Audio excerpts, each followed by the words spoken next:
During our Hawaiian cruise on the NCL ship Wind, we paid a visit to a very unique place called Fanning Island. The island is named after Edmund Fanning, who discovered it in 1798. The British annexed the island, and it finally gained its independence in 1979.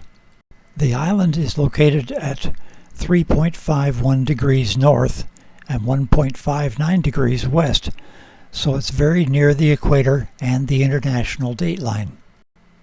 I hope you'll forgive my t-shirt map, but it's the best one I could find. The early settlers were thought to be Polynesians.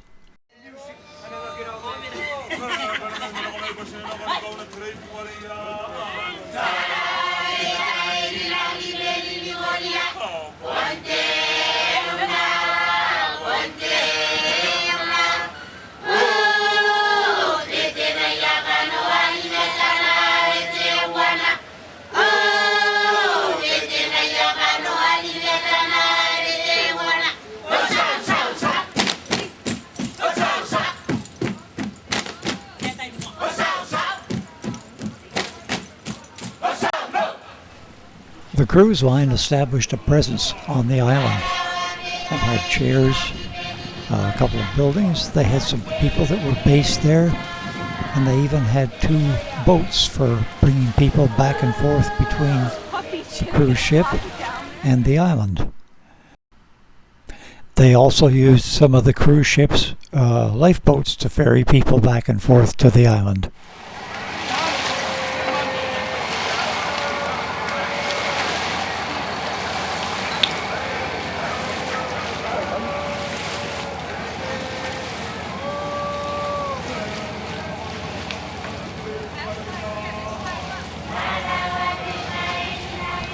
The island is a classic atoll and has a huge lagoon in the center of it.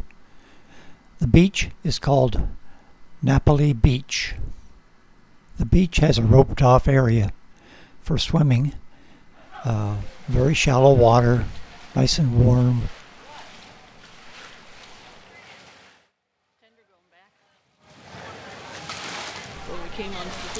The 2 boats have to make several trips back and forth to the cruise ship to bring all the people ashore that wanted to come.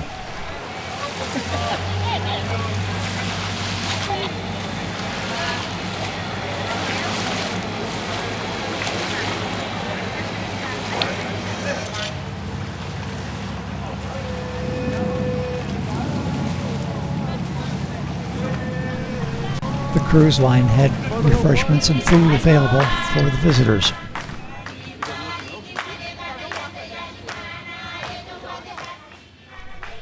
Beautiful weather, nice beach, warm water, and huge shade trees right by the beach. These are some of the structures that the cruise line had built. And this red barn-looking building is called the Sandbar. They had an area set aside for the natives to display their wares for sale. Beautiful handmade crafts, not imported junk. Very unique and innovative.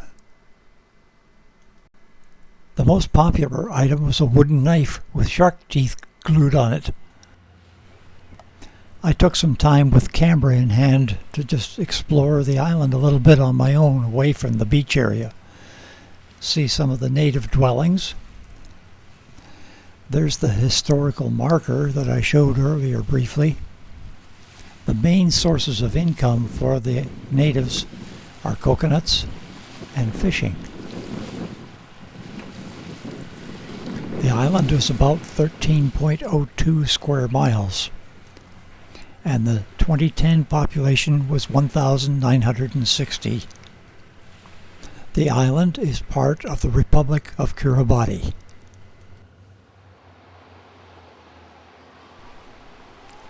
You can see how far away from the island they had to anchor the cruise ship because the water was too shallow for it to come in. The second visitor to the island was a man called Henry English, and he blasted an opening on the west side of the island to get into the lagoon. So it's called English Channel. A couple more tidbits of information. The Trans-Pacific cable going from Canada to Australia stops at Fanning Island. During World War I, the island was shelled by the German cruiser Nuremberg in 1914.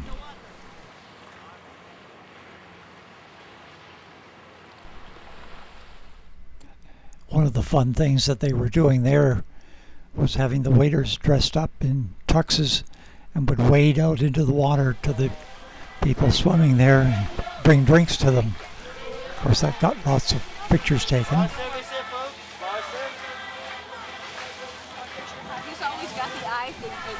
That's one of the lifeboats from the Norwegian Wind, bringing another load of passengers in to enjoy the island.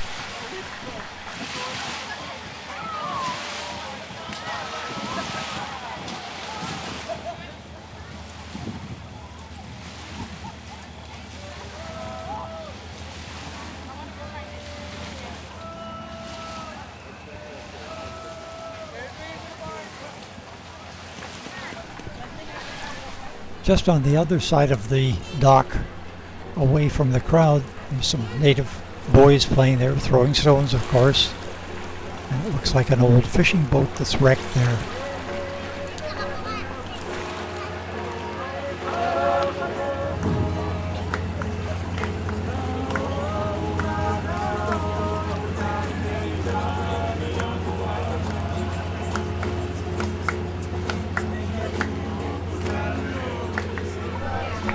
I hope you're not expecting me to translate what's on that sign there.